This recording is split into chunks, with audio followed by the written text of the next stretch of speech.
Ketua DPP PDI Perjuangan Puan Maharani kembali membangun komunikasi politik dengan pimpinan parpol usai berkunjung ke Ketua Umum Partai Nasdem Surya Paloh. Berikutnya Puan menyambangi Ketua Umum Partai Gerindra Prabowo Subianto yang sudah sejak lama dikenal dekat. Lantas, akankah pertemuan itu kelak berbuah koalisi? Selengkapnya dalam laporan utama. Bertamu ke Prabowo, Puan buka peluang bersama?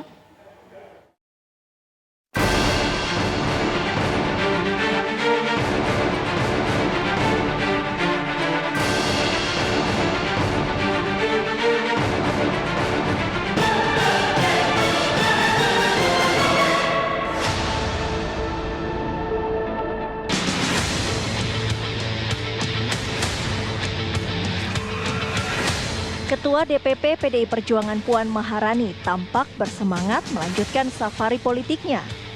Minggu 4 September 2022, Puan bertamu ke kediaman Ketua Umum Partai Gerindra Prabowo Subianto di Hambalang, Bogor, Jawa Barat. Sang tuan rumah pun menyambut hangat kunjungan tamu penting yang sebelumnya sudah dijadwalkan ini. Atmosfer keakraban menyelimuti pertemuan kedua pihak. Apalagi Prabowo juga dikenal dekat dengan Megawati Soekarno Putri yang pernah bersepakat berjuang bersama dalam Pilpres 2009 silam. Di sela-sela pertemuan, Puan berkesempatan berkuda bersama Prabowo. Selama lebih kurang 3 jam pertemuan itu, Puan dan Prabowo tampak intens membangun komunikasi politik. Membangun komunikasi politik itu apalagi untuk kebaikan bangsa dan negara itu tentu saja kan nggak bisa cuma 1 hari kemudian selesai. Banyak hal yang harus dibicarakan dan bagaimana kemudian masyarakat itu melihat bahwa kami ini partai politik itu paham dan sama-sama menyadari dan tentu saja siap berkomitmen kapan sih waktunya bertanding dan kapan waktunya bersanding. Jadi apa pertemuan yang akan tentu saja dilakukan oleh semua ketua umum partai politik, namun kalau saya itu ditugaskan oleh ketua umum saya sebagai ketua DPR sesuai dengan hasil Rakernas untuk bisa bertemu dengan para ketua umum, tentu saja nanti akan ada waktunya Ibu Megawati sendiri yang akan ketemu dengan para ketua umum. Jadi walau tak diungkapkan secara gamblang, namun Puan mengaku bila kunjungannya ke Prabowo mengemban pesan khusus dari Megawati Soekarno Putri selaku Ketua Umum PDI Perjuangan. Kalau kemudian ada pesan atau tidak dari Bu Mega, nggak mungkin saya ada di sini kalau nggak bawa pesan.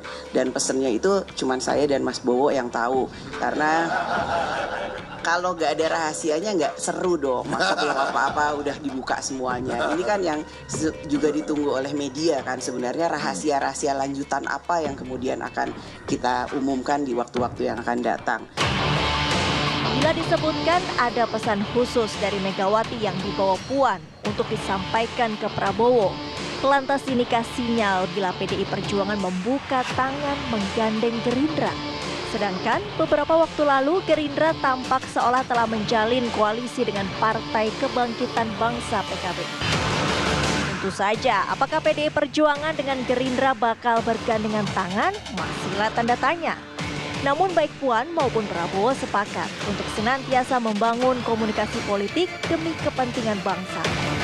Menatap Pilpres 2024, keduanya mengaku bukan tidak mungkin jika peluang untuk berjuang bersama tetap terbuka. Jadi kalau Anda tanya memungkinkan atau tidak memungkinkan, saya kira ya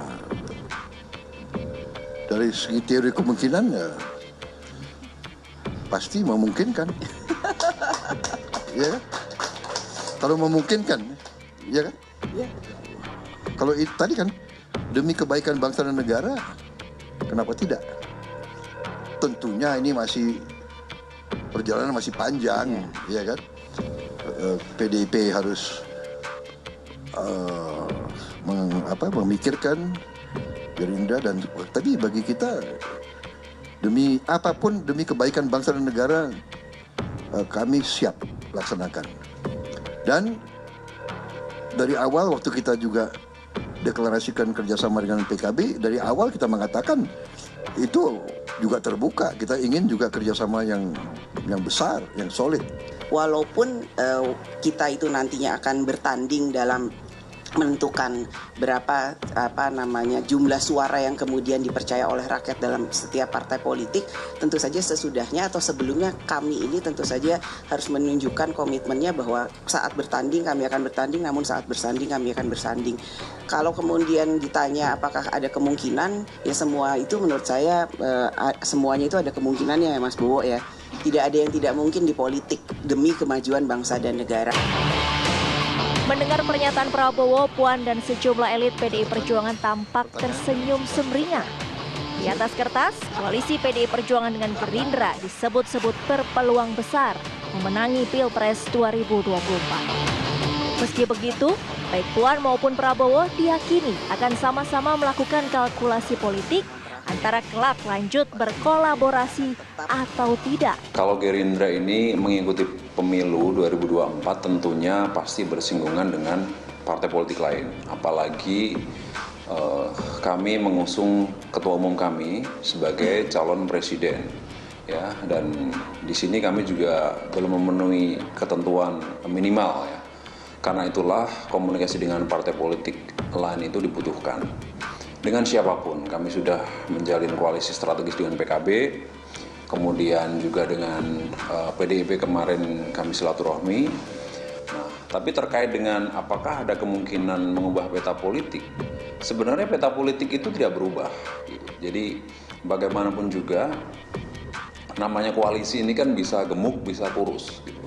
Jadi kalaupun dengan PDIP bergabung, ditambah dengan PKB yang sudah kami lakukan itu tentunya positif bagi kami. Saya melihatnya pertemuan Puan dengan Prabowo itu apakah menjeratkan koalisi atau tidak?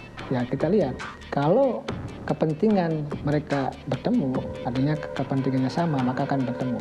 Kalau kepentingannya berbeda, maka tidak akan berkoalisi. Nah kita tahu pula bahwa selama ini ya saat ini Gerindra sudah berkoalisi dengan PKB. Jadi kalau PDIP-nya masuk, gitu ya, berkoalisi bergabung dengan koalisi Gerindra dengan PKB, saya melihat ya PKB-nya akan angkat kaki, akan menghindar karena kita tahu bahwa Cak Imin ingin menjadi cawapresnya Prabowo. Membacanya agak sedikit rumit ya soal koalisi antara Gerindra dengan PDIP ya. Rumitnya karena kedua partai ini memiliki kelebihan dan kekurangan yang sama. Kelebihan Gerindra itu adalah karena dia punya Prabowo Subianto, langganan capres dan memiliki elektabilitas yang saat ini runner up. Tapi pada level partai, Gerindra itu di bawah PDIP. Itu artinya apa? Ketika dua partai ini berkoalisi, Prabowo Subianto ingin mematok capres, tentu saja PDIP keberatan. Karena pada saat yang bersamaan, PDIP kita tahu adalah partai politik pemenang pemilu 2 kali, elektabilitasnya signifikan hampir 20%, yang tentu saja tidak mungkin hanya mengincar posisi nomor 2. Dalam konteks inilah saya kira ketika dua partai ini akan berkoalisi, soal siapa capres dan cawapres akan menjadi titik kunci apakah partai ini akan bersepakat pada titik tertentu. Misalnya capresnya Prabowo Subianto, wakilnya adalah Puan Maharani, atau sebaliknya, Puan Maharani sebagai capres ataukah yang menjadi cawapres adalah Prabowo Subianto. Inilah yang saya sebut di antara kerumitan-kerumitan yang ada. Komunikasi yang dilakukan oleh Ibu Puan Maharani itu sifatnya lebih merupakan penjajakan ya, sambil melihat preferensi dari masing-masing partai. Apa yang oleh partai-partai dianggap sebagai prioritas utama, tantangan utama Indonesia ke depan. Nah, asesmen seperti ini penting ya, karena kita harus melihat konteksnya dulu, baru kita memilih figur-figur seperti apa yang cocok untuk menjawab tantangan dan konteks seperti itu. Safari politik yang dilakukan Puan dinilai sebagai langkah penting dan strategis. Sebab selain menunaikan amanat Ketua Umum PDI Perjuangan Megawati Soekarno Putri, posisi Puan sebagai Ketua DPR RI juga menghendaki pemilu serentak 2024 mendatang dapat berlangsung demokratis, jujur, adil, dan bermartabat.